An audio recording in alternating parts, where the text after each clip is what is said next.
Hello there! Welcome to my channel. This is the first video in my series around the new Boox Note Max device. This is a 13.3 inch black and white e-ink note-taking and reading device.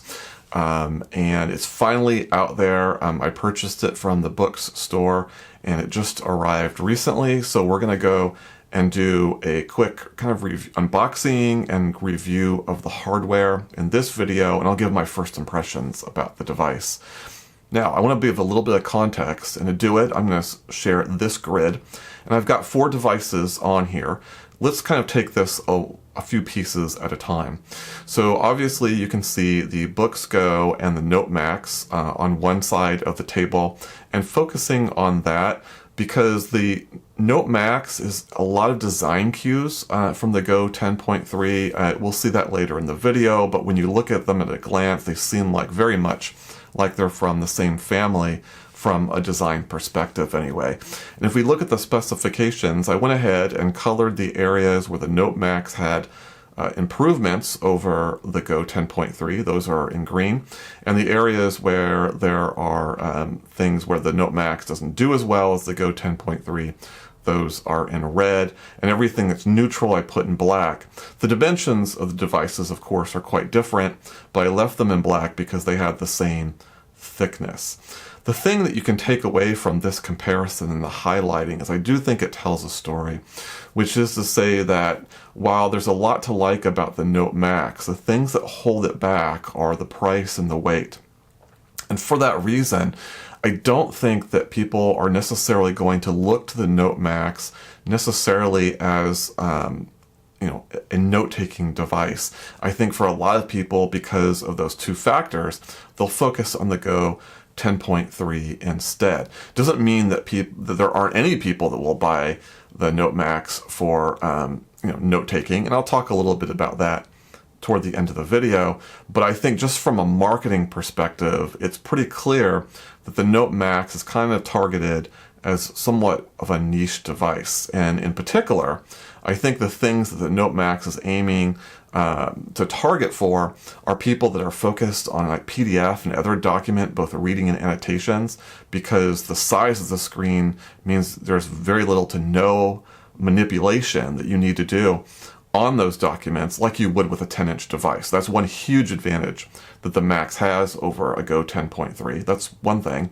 And then eventually, it's not out yet, but there'll be an integrated keyboard cover that you can purchase separately for the Note Max. So that kind of lends itself to being more of an interesting device for writing. And writing, I mean specifically for typing. So for example, yes, for the Go 10.3, you can have a Bluetooth keyboard and a stand and kind of get the same result. But the Note Max both integrates it as well as gives you this really large screen to work with. So I think it's really that typing experience along with the PDFs and documents, which is the core competency of the Note Max, and where I think people might be willing to spend more for this particular device. And because I focus on those things, I tend to think that the ultimate competitor in the marketplace now, at least among more modern devices, is the Remarkable Paper Pro, and that's also why I've included that on this grid. However, having said that, I don't think the stats really tell much of the story between the two devices, simply because the Remarkable is using kind of this Linux-based OS, and so it's designed for the internals that it's built with. So it's not really an apples-to-apples comparison or a particularly meaningful comparison. The thing you might focus on with the Remarkable Paper Pro is its battery size. That could definitely be an advantage for that device. But otherwise, obviously the Note Max is the bigger device, but I do think that the Paper Pro is excellent for PDF viewing. So again, that's partly why I think it's a good competitor, but also because the Remarkable Paper Pro also comes with a separate keyboard cover that you can buy separately. So there's a lot of areas where I think these two devices kind of go head to head, even though they're fundamentally different. The Remarkable Paper Pro ultimately is a Gallery 3 color device, so it's very different than the Max at black and white. Of course, the screen sizes aren't identical and so on.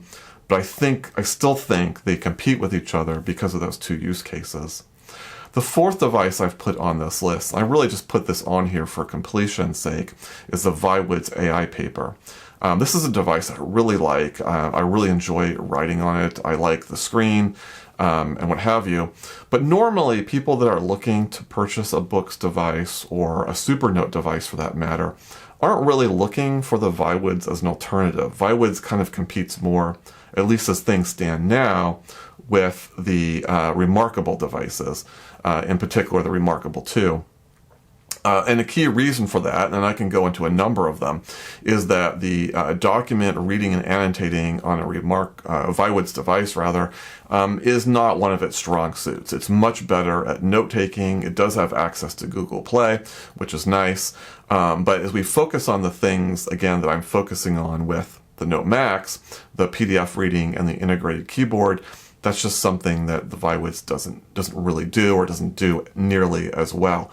So why am I even including it? Well, only for the one perspective, which is the Viwood's has with a Carta 1300 screen, just like the Note Max does, one of the brightest screens that I've seen in terms of the background color, and a lot of the writing just seems to kind of pop off the screen because of that really good contrast. So I'm very curious to see how the screens will compare. You might know from my previous video that the Supernote Manta also features a 1300 screen, in that case Mobius, just like the AI paper. The Max is a glass screen. But the screens weren't identical. The Supernote was a little bit darker and didn't necessarily pop quite as much as the AI paper. Of course, I think the Supernote is a superior device of the two, but just strictly in terms of the screen and that experience, the Viwood's paper had an edge. Presumably that was because the Manta was using the Feel-Right film, which might have darkened the screen a little bit, but we'll see if that's the case as we compare the Viwood's to the Note Max, again, specifically just around the screen. So hopefully that puts things in a little bit of context of where I think the Note Max stands, who's going to be interested in it, what particular use cases, and then who its predominant competitor is. So having said all that, I think we've set the stage enough. Let's go ahead. We'll do the unboxing of the device. I'll go into some of those comparisons of physically comparing the Note Max to these other three devices. And then I'll have some kind of final thoughts at the end, and we'll see where we'll go from there. All right, let's dig on in. So here it is. It comes in two boxes. You've got the device itself, which is this white lower box, and you've got the magnetic cover, which you can probably barely pick up there on the camera. Here in this other black box, the stylus is also going to be included in the white box. The cover comes with the device if you buy from Boox.com. So that's the advantage, is if you buy directly from Boox, you can get better bundle deals that sometimes you can't get on Amazon. The downside of that is that if you have to do any type of return, it is a huge pain. The last time I had a 13-inch device was the Max Lumi 2, a device I just didn't like, and I won't go into why that is. But I wanted to return it. There was a restocking fee, and even then there was a bunch of processing. And at the end of the day, it made a lot more sense just to send the device to eBay and sell it there. That's why I ended up doing. So there's advantages to getting the bundles, and there's the disadvantages of the return practices. So you just have to weigh what's more important to you. But if you buy directly from Boox, this is what you get. Let's start off with the cover and see what we've got here. Again, this is not the type cover. So that is not yet on sale as of this filming. We'll see how much that's going to retail for, presumably later in the month. You notice here that there's kind of this green Boox, which is kind of cool. We go to the back, it does have a fold here, so we'll be able to do a little bit of manipulation on the device. It comes with a desiccate, and you've got this nice kind of fabric-y green insert. It's soft, not too soft. And then over here on the side, it says make a difference. So we'll get, oh, and we've got some folds here on the cover as well. So that presumably are grooves to align the device so it doesn't slide. That's neat. We'll take a look at that after we go into the device itself. So let's go ahead and open this up like so. here it is in all its glory, looking just like a large Go 10.3. There we go. There's the cover. And then on the back, that's what the back is going to look like.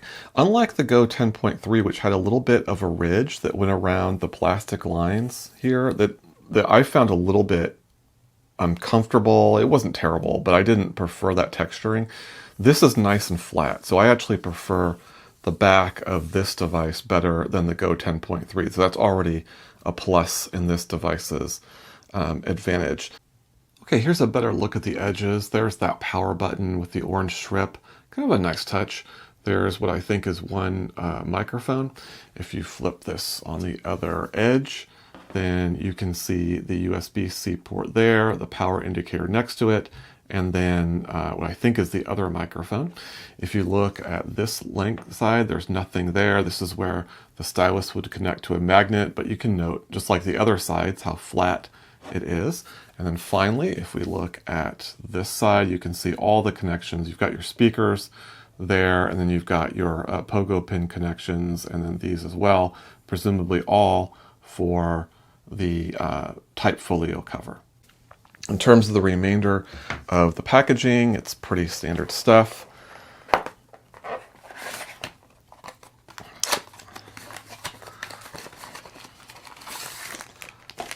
All right, so we've got our USB-C cable here, and there is the stylus that we've come to recognize with the Note line, which has these grooves in it, and you've got a little cap there, which I guess you could keep, but I usually just throw those away, like so. Nothing unique about this pen other than it has a magnetic side, although normally there's, in the last few years, there's been a little bit of an icon on the flat side of the stylus. That seems to be missing here. Let me make sure that it actually is magnetic. Yep, it is, so it just doesn't have the icon there. And there is no eraser function or buttons on the stylus. Otherwise, we just have some pretty basic paperwork, which we all ignore, so we'll do that here as well. At this device in the cover, there we go, it's connecting magnetically, very nice. We can then fold it and get it into that groove. There we go, so it's nice and stable. Or we can get it into this groove where it's also nice and stable. What's good about this, what I like about this already right off the bat, is that when you have reflectivity on an e-ink screen, it's usually corrected if you just adjust the screen slightly.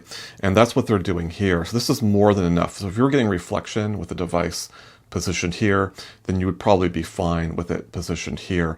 So that's excellent news. And it's particularly important for this device because there's no front lighting. Front lighting sometimes can also lessen the glare, but without front lighting, you need to have some ability to change angles of the device, and this does. So that's good news.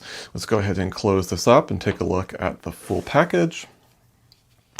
Connect that, and there it is. Okay, so let's do our weigh-in. So as a reminder, our expectation is that the Boox device is going to be about 615 grams. And Boox is notorious for basically stating the weights of their devices less than they actually are. So we'll see if that's the case here. So again, looking for 615. I'm going to put this on here, and we've got 600. Ooh, that's less. Let me go ahead and center this to make sure. No, 600. So this time, Boox is actually coming in lower. That is impressive. So this is 15 grams lighter than what was stated on their website. Pretty cool. Let's add the cover into that mix. And now we're up to a nice even 900 grams. That's convenient. And we'll expect the stylus to be about 12. Let's see what we get here. I'm getting 14s, and I do have a bit of a plus or minus 1 to 2 gram margin of error on this particular scale, so that's right in line with what we expect.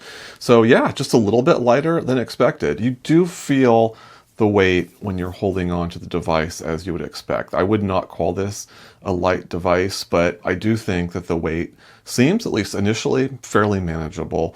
But yeah, certainly there's that trade-off. You get the larger screen, and it's coming with more weight as a result. So one of the advantages, as already noted, is with a 13-inch screen, it should be better at displaying PDFs without having to really manipulate it much. And to kind of illustrate that, I have here a standard sheet of printer paper. So this is an 8.5/11 sheet of paper, and I just wanted to show how this compares to the actual screen dimensions. So I'm going to go ahead and line up the side of the paper to the side of the screen. And you notice the paper is a little bit longer, so you can see it's maybe a little over 1/2 inch longer here on one side. And then if we do that same comparison, then, let me pull this over so you can see the screen. So it's almost slightly less than 1/2 inch here going this way. So not exact to a piece of paper, but pretty close. And then you can see why with a PDF you wouldn't have to do much manipulation. In contrast to that, here's the Go 10.3. So if you put this down here, and you can see, we'll start this way, that the piece of paper is significantly bigger than the screen going this way, and of course going this way the same is true as well. And this is the reason why on a 10-inch device you have to do manipulation of PDFs in order to make them fit. And my favorite thing to do is to put the device in a landscape mode, and then you're looking at essentially half of the page at a time. And you swipe, you go from the top, then to the bottom, and so on. But you don't have to do that here because of the size of the screen, and that's one of the major advantages of this particular form factor. Now, going back to just looking at the Boox Go relative to the Boox Max, we notice that obviously the form factor very similar. The bezel is much thicker over here on the Max. It's much thinner on the Go, but you have the kind of the same kind of design. You've got the same color schemes. The difference on the sides is the Boox Go is a little bit curved, whereas the Max is kind of a flat metal. So that's one difference. I don't seem to notice much of a difference in holding it. The sides don't seem to dig in, but I'll get a better sense of that as I do kind of my reading, which I do for long periods of time to give a sense of whether that actually holds, particularly given the weight of the device. But right now, the sides of the device, in terms of one being curved and the other being flat, seems more aesthetic to me than anything else. So we'll see. Okay, so let's go ahead and go through the startup process. I'm going to hold the power button down till it starts. There we go. And probably expect a pretty similar startup that we saw with the Note Air 4C. In fact, most of the software should be about the same as the Note Air 4C when it launched. Might be an update beyond that, but should be pretty similar. Okay, we start up. We've got 72% battery power, which is great. Device is starting. And okay, I'm going to go ahead and pick English. Actually, let's go back just so you can see the languages available. There's what's available. Okay, so anyway, let's go ahead and move forward. And I'm going to advance. I'm going to say that I've read these things, which I have no choice but to advance with. Close, I'm not in Chicago. I'm actually in the Pacific time. And very good, keep moving. I'm going to turn off my power features, and this is simply because this is what I do when I go through my testing process. But auto sleep is usually something you want to have on. When you go into that mode, it basically turns the screen off, and you're usually just a power button or an open of the cover and a few seconds away from turning on the device. Power off usually takes longer. You have to reboot the system to turn it back on, but it almost perfectly preserves the battery. So those are the trade-offs there, but I'm going to turn these off for my testing process. And here's where you have the option of either having navigation from the bottom, or you can have a navigation bar, which is very much kind of like we're accustomed to traditional Android. I'm a gestures kind of guy, so I'm going to go with that. And here they talk about the different default gestures from the bottom. Those can be changed later. And then if you want to go back, you can swipe in from either side. But I'm going to go ahead and turn those off. That's just my personal preference. It's going to finish the setup. and we're in the device. Now I still need to go in and add Wi-Fi. If I go down to the settings button, I can click on that and then go into, here we are, we'll turn that on like so. Oops, there we go. It'll look for networks, and I'm going to go ahead and log in, and we'll be back. Actually, before I log in to the Wi-Fi network, this screen did pop up, so I thought I would share it. So if you're interested in reading that, there it is. I'm going to go ahead and OK out of that, and now enter my password. Now I'll be back. OK, I'm in. Let's go ahead and quickly go into those gesture settings. Oh, system navigation, of course. OK, so here we're going to click on side gestures. And if I, let's see, if I click custom, yeah, so here's where you've got your options there. So your options are volume, dark color enhancement, and light color filter.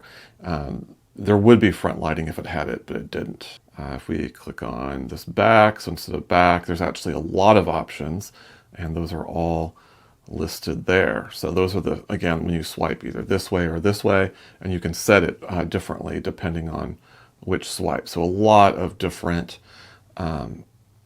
functions there. If we go into gestures here, these are the ones we accepted. We can customize those as well. And it's the same list we saw with the back list. So just a ton of stuff. Of course, in the normal software on a 10-inch screen, this would be on 2 pages, but on a 13-inch screen, it fits the entire screen. So that's one of the cool advantages of a 13-inch screen. We'll go ahead and go back. There we go. Again, we know there's firmware detected. Actually, I'm going to go ahead and turn it on, and I'll let you know how long it takes to upload. Actually, while it's updating, and I'm timing it over here, why don't we go ahead and just take a quick comparison here, particularly with the Remarkable. And the only thing I'm really focusing on at this point is how these devices compete, particularly as it relates to, in this case, PDFs. Now, I think these devices also compete as it relates to the typing experience, because both have type cover folios. The Remarkable, I think, is over $200 for theirs. And as noted earlier, we're not quite sure what it is going to be on this device, but that will become apparent later. If we take that same piece of paper we looked at earlier, you can see that the Remarkable has, quite a bit of space over here where the paper extends beyond the screen. And if we look at it the other way, almost about the same amount of space down below. Now, my personal experience is when I've looked at PDFs, including with small type, I've actually been able to see it on this type of a screen just fine. So that's another reason why this 13-inch screen, even though not exactly the size of a piece of paper, is going to be perfectly fine for PDFs without any type of manipulation, which is nice. That's a definite benefit of the Note Max. Okay, so that update took about 13 minutes, so that's not too bad. But now we're here on the device. I just wanted to do a quick comparison to the Boox Go. So let's take a look at that.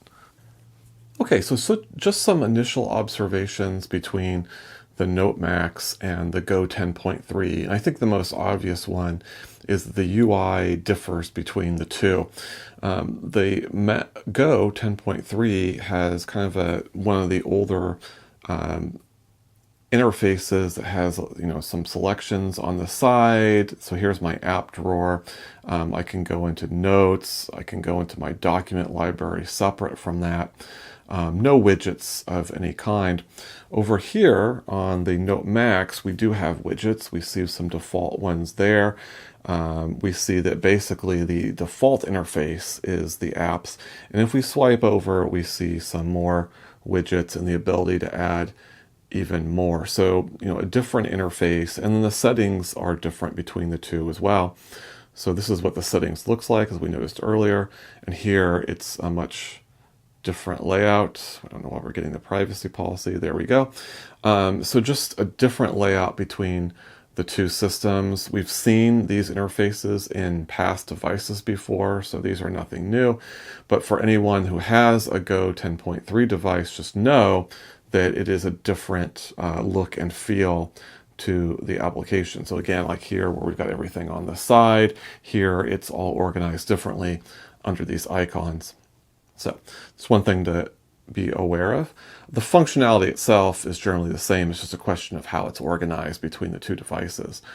Now, one thing I did want to check is around ghosting, because ghosting is ever present. It's acceptable, but ever present on the Go 10.3. And theoretically, one of the advantages of the Max is less ghosting because of the BSR, which is the result of the more enhanced GPU running on the device. In theory, the negative of that would be battery drain. We'll test the battery results in a subsequent video. But let's just take a quick look. I'm going to go into the Google Play Store on each device. And I should point out that I am going to be using on both devices what's called an A2 on the refresh setting. So if I go in the E-Ink Center, I'm here on A2, and simply because this is what they recommend for anything that has scrolling with pages, images, and text. So it's perfect for the Google Play Store. It does introduce heavier ghosting as a result. So let's go ahead and take a look. I'm just going to scroll here with the Go, and already, I don't know if you can see it, but you can see a little bit of ghosting here. It's subtle. I'm not sure the camera is going to pick it up. There you can see quite a bit of ghosting right in there. And then if we go back to the home screen, you can see, for example, let's just highlight right in here, you can see kind of the after image of an icon. In fact, that looks like it's TikTok. I can actually tell what it is based on the after image. So will we get the same thing here with the Note Max? Let's go ahead and swipe, and I'm getting, I think, a little bit of ghosting. It's not easy to discern. I can see a little bit of it here. Not sure the camera can pick it up, but if we go back to the main screen, you can see actually, yes, we're still seeing ghosting. You can see that TikTok image right there next to this icon for handwritten notes, and I can see some boxes here as well. So interesting. So far in this very limited look at the devices, I'm seeing actually very similar ghosting between the two devices. But again, that may just be germane to this particular refresh setting. And I can go ahead and refresh, and you can see that clears the screens. So we'll have to do further testing to see if, in fact, this does handle ghosting better in other situations. But right now, they look to be pretty much at parity. The last thing I'll kind of focus on here is just looking at the screens themselves, and they're very similar between the two. They're both kind of a light grayish color, which is normal for e-ink screens. I thought that maybe it might be a little bit lighter with the Max device, given that it had the Carta 1300, but it doesn't quite seem that way here. Let's take a look at comparing then the Note Max to the Viwood's AI paper, which also features the Carta 1300, albeit on a smaller screen size. Okay, so here we are comparing the Note Max to the Viwood's AI paper. And I want to be really clear, I'm only making this comparison just because of the screens and how they might differ. Again, both running on a Carta 1300 screen, the difference being that this is a 10.7 inch screen and this is a 13.3 inch screen. I don't think that these devices ultimately compete with each other. I like the Viwood's AI paper a lot, but the Boox devices are much better and much more sophisticated in their note-taking apps, as well as their reading apps. The reading apps in particular are light years ahead on a Boox device over the Viwood's. I do enjoy just simply writing on the Viwood's. It's one of my favorite pads of paper, and you can kind of see why already in the screen. The Boox Max has a darker screen, again very consistent with the Boox Go, where the Viwood's is a very light screen. Not sure why there is this difference. Again, both running Carta 1300. There might be a film on the Boox Max. I didn't think there was, but something is definitely causing this difference. Now let's just do a little bit of writing here. Let's see how that looks. Of course, I'm using different pen styles in the apps.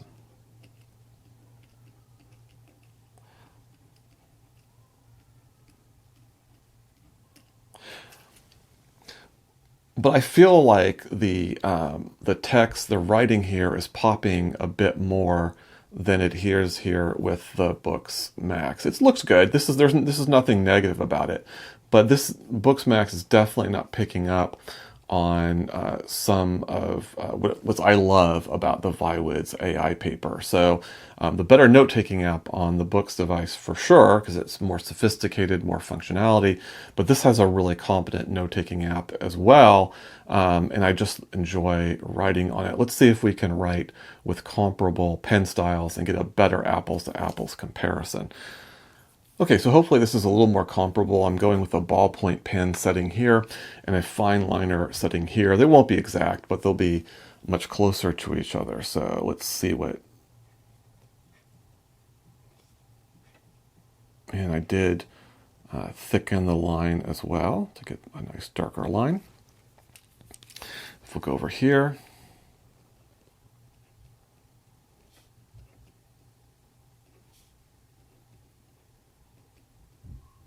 Okay, so not exact, a little heavier of a line over here than over here, but the same effect is still in place. The writing seems to pop a little bit more on the AI paper. So that's a little bit of a disappointment to me. I hope that the Max would be much closer to the AI paper in terms of the writing experience, and this is really close to the Go.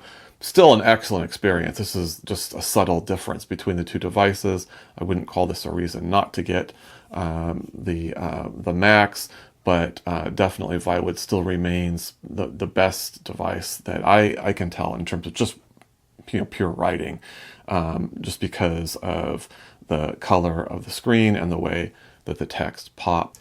Okay, I thought we'd start with a little bit of a demonstration of what it's like to write on it. So I filmed another clip, and we're going to take the next 20 seconds to listen to that clip and see what it's like as I write next to the microphone. So let's go ahead and take a listen at that.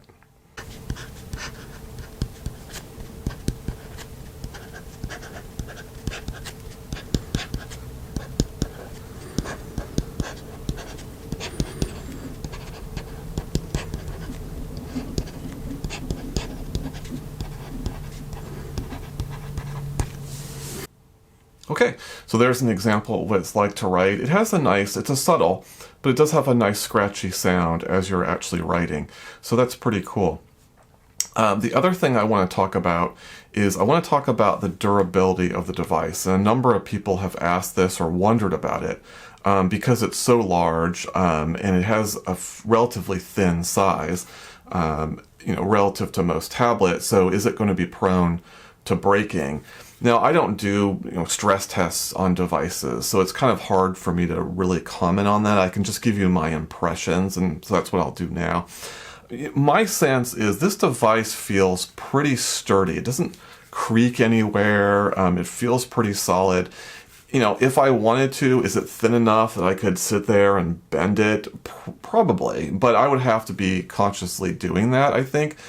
The thing that does worry me a little bit, and it wouldn't be a problem for me, and I'll explain that in a second, but I would be a little bit worried about the weight of the device, the fact that it has a glass screen, and any type of blunt trauma to the screen, like if it fell, for example, or if you put it into like a backpack with a bunch of books and you're tossing the backpack around.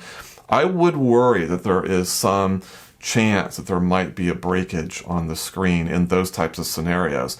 Now, that wouldn't be an issue for me because the way I transport my devices is I use a laptop bag and I use its own pouch, and so it's kind of protected not only by the cover but by the pouch itself, and I don't think I'm ever going to have any concerns with damaging the screen. In fact, I've never damaged an e-ink screen in the entire time I've owned 25 plus devices. So I have a pretty good track record on that. But I do take care about how I treat my devices, and that is a concern. But outside of that concern, it does feel, despite its size and weight and thinness, it does feel pretty sturdy overall. So actually I'm fairly impressed with that aspect of the device.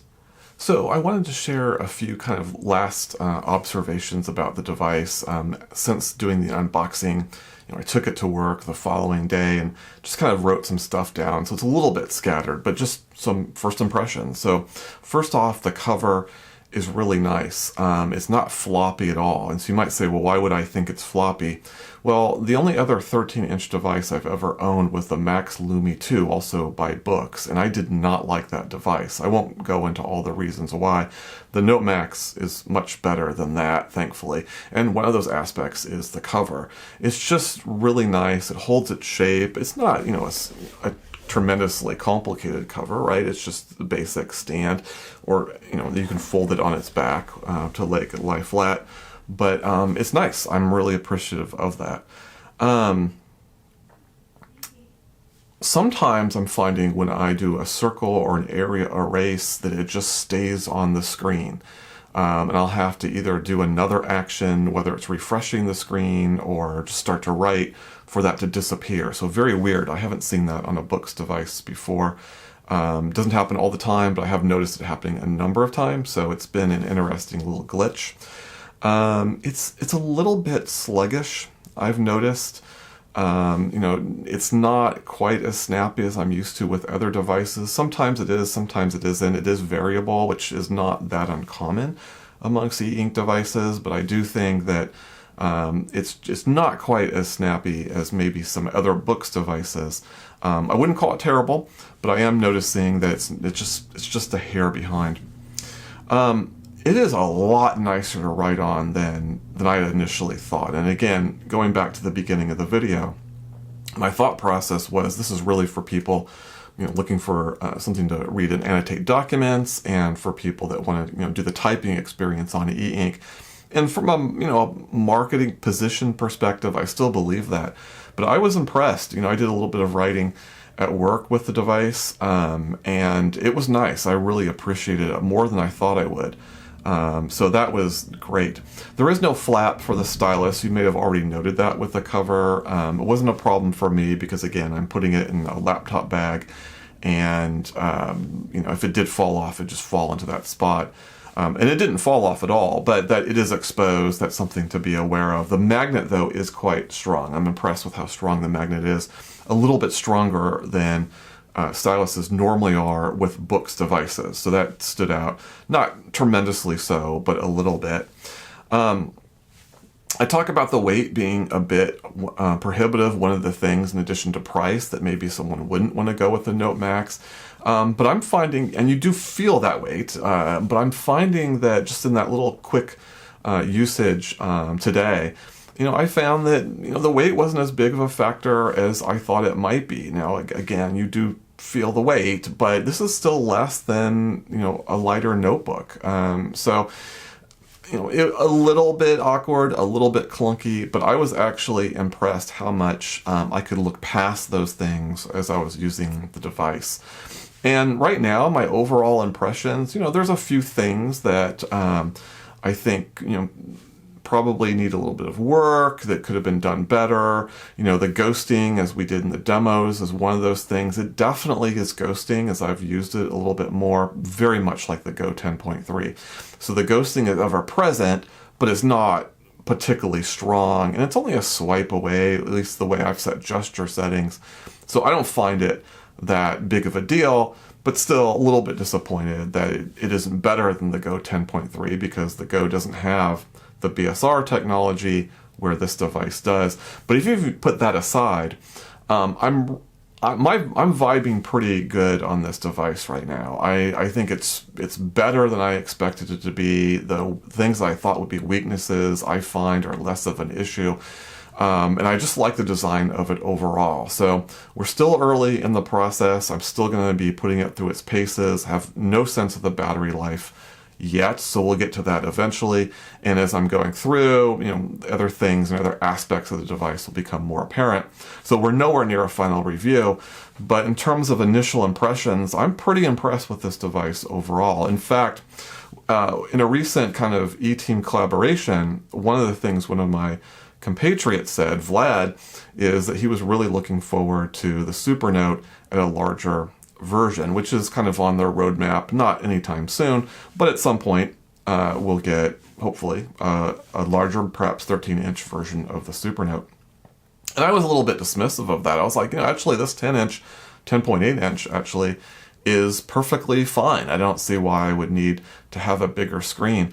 But as I had the Manta next to this Note Max device, I really kind of was appreciating the size of the Note Max. Now, this Note Max is not a contender to replace my Manta. I want to be clear about that. And that's because of the software of the Manta, which fits better in my workflows at work. But I was impressed enough by the size that now I too am kind of looking forward to that day, maybe when Supernote does come out with a larger device, because I'm seeing how the Note Max is handling it, and I like what I see so far. Now, in terms of next steps, I'm not going to do a visual tour video because the software, the system, as well as the other aspects like the reader and the note-taking are almost identical to the Note Air 4C, and I did a video on that just like 4 months ago. True, the Note Air 4C is a very different device. It's Kaleido 3-color, etc. But in terms of the functionality, it's all captured in that video. So there's no sense in doing that again.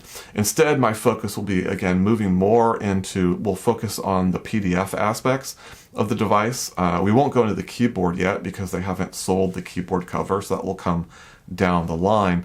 But we'll start with the PDF, maybe start getting into the battery testing, and that will be prominent in the next video I release on this device. So those are the next steps. I'm liking what I'm seeing so far. I'm looking forward to testing this device even more. If you have any particular questions or things you want me to review on the video, this series will stretch out a bit longer than usual simply because of waiting for this keyboard cover to arrive, and I wanted that to be part of the review process. So there'll be plenty of time to take user requests in this cycle, so please feel free to put those into the comments, and I'll consider including them in a future video. All right, hopefully this was helpful and interesting, and I'm looking forward to seeing you in future videos.